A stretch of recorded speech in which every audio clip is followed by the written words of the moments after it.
Foundational video. Highs and lows. This is the topic of this lesson.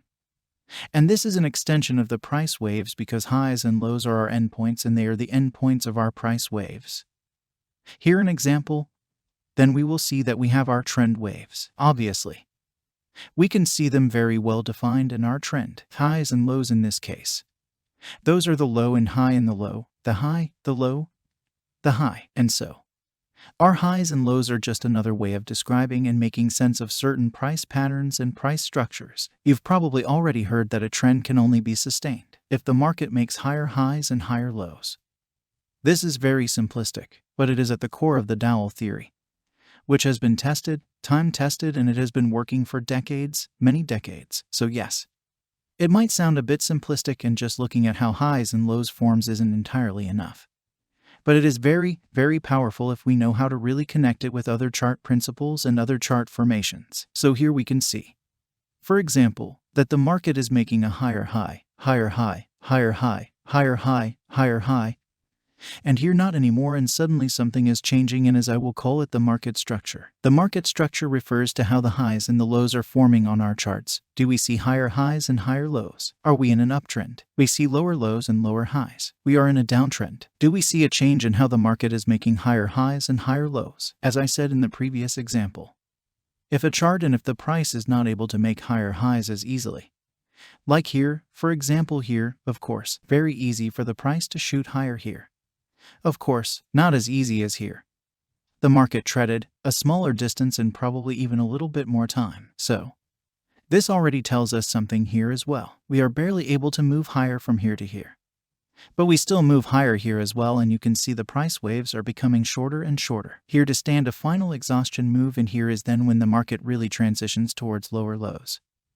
Lower highs or lows, lower highs, and so on and so forth. So, highs and lows are just another way of describing price patterns and price movements. Here you can see it once again that the price is making lower lows and lower highs. This is generally how we can often describe trends and how the market is breaking previous lows and highs. It's very important. Do we see that a market is struggling at a certain price area? What does it tell us about the market structure? Maybe there are not as many sellers here. What is it telling us here? The market spends a long time away from this lower low. But it eventually breaks it. It just barely breaks it, but it breaks it also. Here we do make a lower high. However, the lower high is not as meaningful as, for example, from here to here, or from here to here, or from here to here. The price almost makes a higher high. This is very, very important. Here this is one of those microstructures that many traders overlook.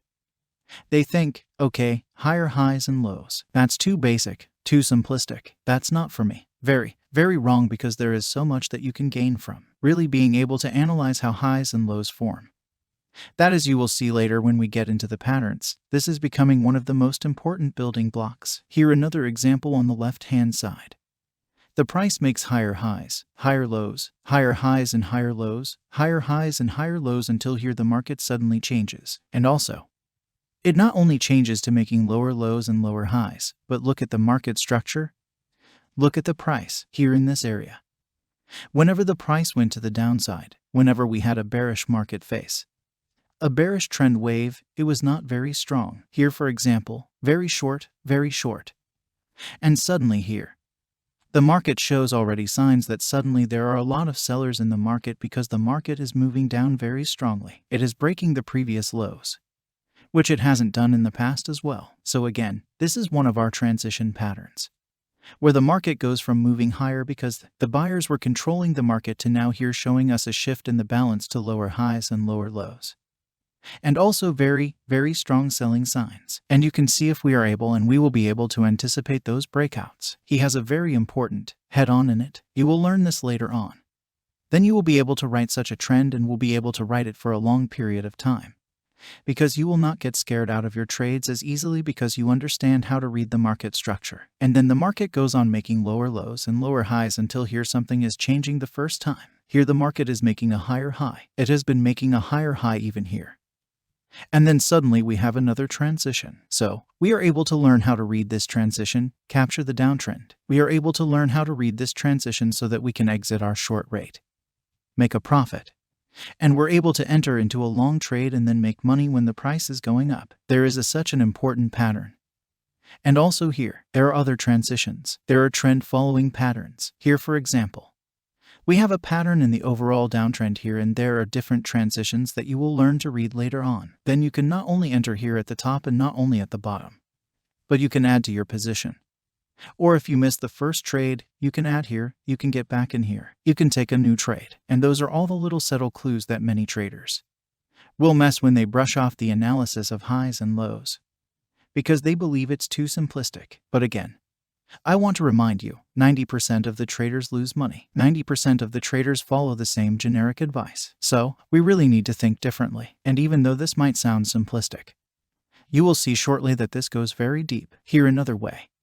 We have a transition. The market made lower lows and lower highs. Here we make our first higher low. Here we make our first higher high. And then we are in an uptrend. The market makes higher highs and higher lows, higher highs and higher lows, until it changes. Here we break the pattern. We have already made 2 lower highs. A very important transition. And then we start a new downtrend. Here we have another pattern that we will learn later on. This is a retest, a re-entry pattern that we can also trade later on, once we get to our specific module about re-entries and retests. And this is also a squeeze and a trap. So, this is going to be very interesting, and keep in mind with just getting, not always, can we make up clear highs and lows. This is very important. Sometimes the market will just look like this. Yeah, we can, maybe if we force it, highest, low size, low spot. This is not a clean market. We don't see. Here, for example, the market is just moving down in almost one straight line. And if we cannot use our concepts, then that's okay. We don't want to force it. You have 2 options, of course. The first option is that you avoid such a market until here you can again make sense of a chart slowly. We have deeper retracements, better corrective waves. We have actually clear trend waves, which we hadn't had previously on. So, first option, you can skip. Second option, you can move to a lower time frame. Or you can also use a different concept. We will learn so many different concepts during this course. Trend lines, the horizontal lines, just pure price action that you will be able to pick from a very powerful set of tools, a very wide toolbox, so that you can always find the right component, the right tool for every market situation. But at this point, the most important takeaway is that if you cannot make sense of a chart, void it. At one point, the market will go back to making nice highs and lows. It will go back to making nice trend waves, and you will be happy and you will be satisfied and you will be glad that you have waited and didn't force a trade, when you know, actually you should have waited. And with that, we can conclude the highs and lows, and we will move on to our next foundational video.